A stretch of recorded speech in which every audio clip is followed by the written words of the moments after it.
Pada tahun 1948 silam, terdapat sebuah keluarga yang cukup kaya di sebuah desa pelosok. Keluarga tersebut memiliki rumah 2 lantai, perkebunan jagung yang luas, serta sebuah peternakan. Meskipun keluarga tersebut bergelimang materi, pasangan suami istri itu tak kunjung dikaruniai momongan meski telah menikah belasan tahun. Sang istri yang bernama Sulastri begitu tertekan, hingga akhirnya memutuskan untuk mendatangi seorang dukun dari desa seberang.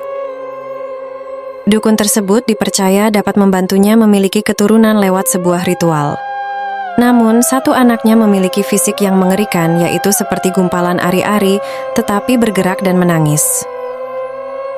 Sementara anak yang lainnya memiliki fisik normal, tetapi malah tidak menunjukkan tanda-tanda kehidupan. Anak yang hidup tersebut kemudian diberi nama Kumala.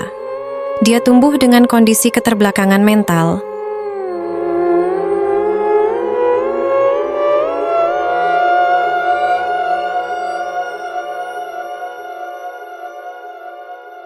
Di sisi lain, Sujiman menganggap kecacatan Kumala merupakan akibat dari ketidakbecusan istrinya dalam menjaga kandungan. Sejak saat itu, rumah tangga mereka tak lagi harmonis. Sujiman menjadi temperamental dan Sulastri jadi membenci Kumala. Hal itu dikarenakan Sulastri meyakini bahwa Kumala merupakan kesialan dari lahirnya anak tersebut. Singkat cerita, Kumala di usia 8 tahun seperti memiliki 2 kepribadian yang berbeda di kala siang dan malam hari. Ketika siang hari, Kumala layaknya anak normal pada umumnya, seperti hanya bisa menangis ketika dipukul orang tuanya.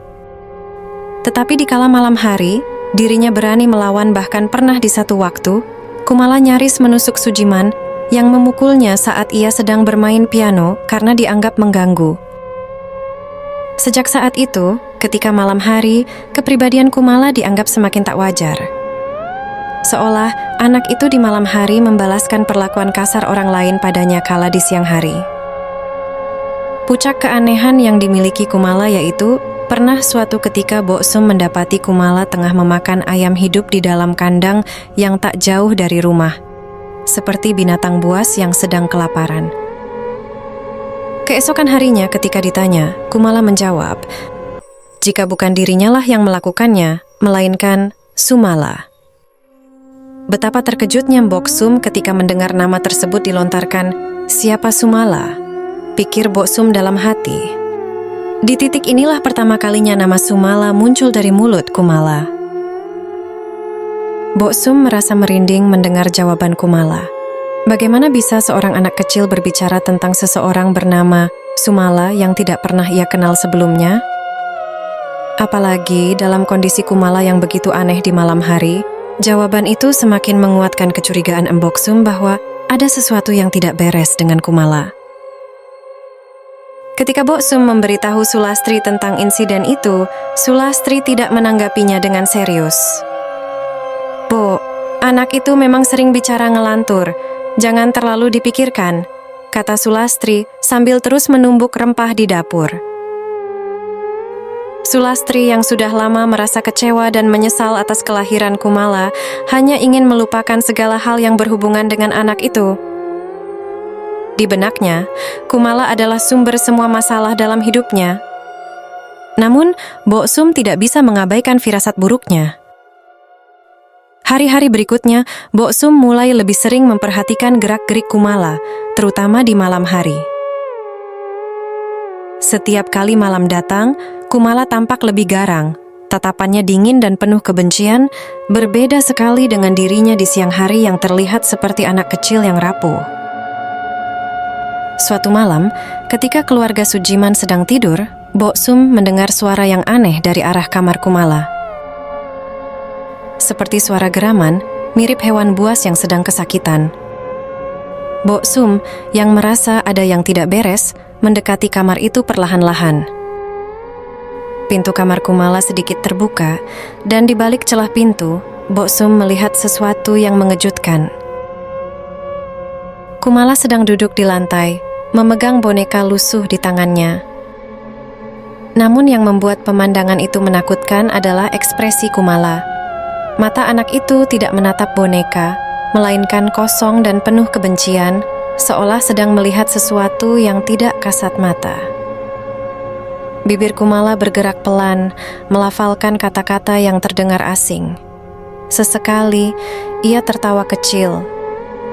Suara tawanya terdengar seperti berasal dari orang dewasa, bukan seorang anak-anak. Sumala, Sumala. Swing Kumala terus mengulang nama itu dengan nada rendah namun penuh makna. Mbok Sum mundur ketakutan. Tidak berani lebih jauh, ia kembali ke kamarnya dan menutup pintu rapat-rapat, berdoa agar mimpi buruk ini segera berakhir. Keesokan harinya, Kumala kembali seperti biasa. Tidak ada tanda-tanda dari apa yang terjadi pada malam sebelumnya. Namun Mbok Sum tidak bisa melupakan apa yang ia lihat. Dia merasa harus melakukan sesuatu, tapi kepada siapa ia harus bicara? Jika Sulastri saja tidak percaya, bagaimana ia bisa meminta pertolongan orang lain? Hari-hari berlalu, dan Kumala semakin menunjukkan tanda-tanda perilaku yang aneh. Suatu ketika tengah malam, Sulastri dan Sujiman mendengar suara tawa Kumala dari kamar.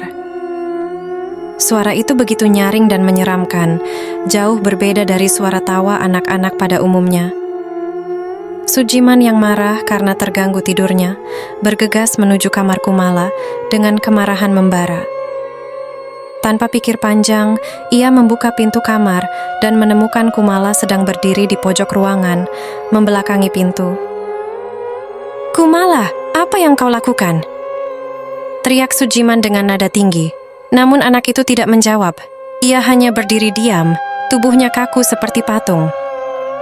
Ketika Sujiman mendekat untuk menegurnya, tiba-tiba Kumala berbalik dengan sangat cepat.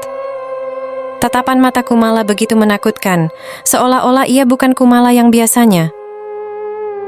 "Sumala, ada di sini, Ayah," gumamnya dengan suara yang rendah, namun jelas terdengar. Sujiman tertegun, amarahnya berubah menjadi ketakutan. Siapa Sumala? Apa yang terjadi dengan anak ini? Namun, sebelum ia sempat berpikir lebih jauh, Kumala bergerak maju dengan tangan terangkat, seolah ingin menyerang ayahnya sendiri. Sujiman yang panik segera mundur dan terpeleset hingga jatuh terduduk di lantai. Sulastri yang mendengar keributan segera datang dan melihat Sujiman yang ketakutan di depan Kumala. "Apa yang terjadi?" teriaknya panik. "Kumala, Dia seperti bukan anak kita lagi," jawab Sujiman dengan suara gemetar. Sulastri memandang Kumala, namun yang dilihatnya hanyalah anak kecil yang terlihat tenang. Kumala sekarang kembali normal, tanpa jejak perilaku aneh yang baru saja terjadi. Ia hanya berdiri diam, menatap Sulastri dengan ekspresi kosong. Sejak malam itu, Sujiman semakin yakin bahwa ada sesuatu yang tidak beres dengan Kumala. Ia mulai mencari cara untuk menyembuhkan anaknya, termasuk berkonsultasi dengan dukun dari desa seberang. Namun, tidak ada yang bisa memberikan penjelasan memuaskan. Dukun yang ditemui Sujiman hanya mengatakan bahwa ada makhluk lain yang tinggal di dalam tubuh Kumala. Tapi mereka tidak bisa mengusirnya. Situasi semakin tidak terkendali ketika suatu malam, Kumala tiba-tiba hilang dari kamarnya. Sulastri dan Sujiman panik mencari-cari Kumala di seluruh rumah, namun tidak menemukannya. Mereka bahkan membangunkan Mbok Sum untuk membantu mencari. Setelah beberapa jam pencarian, akhirnya mereka menemukan Kumala di halaman belakang, tepat di depan kandang ayam. Yang membuat bulu kuduk mereka meremang adalah pemandangan Kumala yang sedang duduk di tanah dengan darah menetes dari mulutnya. Di depannya ada ayam yang sudah mati dengan tubuh tercabik-cabik. Sulastri menjerit histeris. "Apa yang kau lakukan, Kumala?" Namun, Kumala hanya menatap ibunya dengan tatapan kosong. "Ini Sumala, bukan Kumala," jawabnya datar. Sujiman yang sudah tak tahan lagi langsung menarik Kumala dari tempat itu, membawanya masuk ke dalam rumah dan menguncinya di kamar. Malam itu, keputusan besar diambil. Sulastri dan Sujiman merasa bahwa mereka tak lagi bisa hidup bersama anak mereka. Kumala harus pergi. Pagi harinya, Sujiman menemui seorang dukun yang terkenal di desa jauh. Seorang dukun yang disebut-sebut bisa mengusir roh jahat. Setelah menceritakan semuanya, dukun itu menawarkan satu solusi. Kumala harus diasingkan di sebuah tempat terpencil, jauh dari keramaian manusia. Dengan cara ini, roh Sumala bisa diusir. Sujiman yang putus asa menyetujui saran itu. Bersama Sulastri, mereka mempersiapkan kepergian Kumala. Anak itu akan dikirim ke sebuah pondok di dalam hutan, di mana dukun tersebut akan melakukan ritual untuk mengembalikan Kumala yang sesungguhnya. Namun, sebelum mereka sempat melaksanakan rencana itu, malam terakhir Kumala di rumah menjadi malam yang penuh teror. Di tengah malam, Kumala yang seharusnya terkunci di kamarnya, tiba-tiba muncul di ruang tamu. Wajahnya dipenuhi oleh amarah yang luar biasa, dan tatapannya begitu mengerikan. Sumala sudah tidak sabar, ucapnya dengan suara yang berbeda dari biasanya. Dia ingin menyelesaikan ini semua. Sulastri dan Sujiman yang ketakutan hanya bisa mundur, tidak mampu melakukan apa-apa. Namun, sebelum Sumala dapat melakukan hal yang lebih buruk, tiba-tiba terdengar suara keras dari arah pintu depan. Dukun yang dijanjikan Sujiman telah tiba, bersama dengan beberapa pembantunya.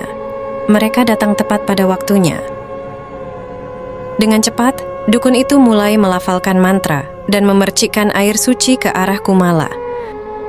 Kumala menjerit kesakitan, suaranya melengking tinggi. Tubuhnya gemetar, dan kemudian ia jatuh pingsan di lantai. Setelah beberapa saat, Kumala terbangun. Namun kali ini, ia terlihat seperti anak kecil yang lemah dan kebingungan. Tidak ada lagi tatapan penuh kebencian. Tidak ada lagi suara aneh. Sumala telah pergi, kata dukun itu dengan tenang. Namun, Sujiman dan Sulastri tahu bahwa hidup mereka tidak akan pernah kembali seperti semula. Kumala, meski sekarang tampak normal, telah membawa mereka ke ambang kegilaan, dan meskipun Sumala sudah diusir, bekas luka dari kejadian itu tidak akan pernah hilang.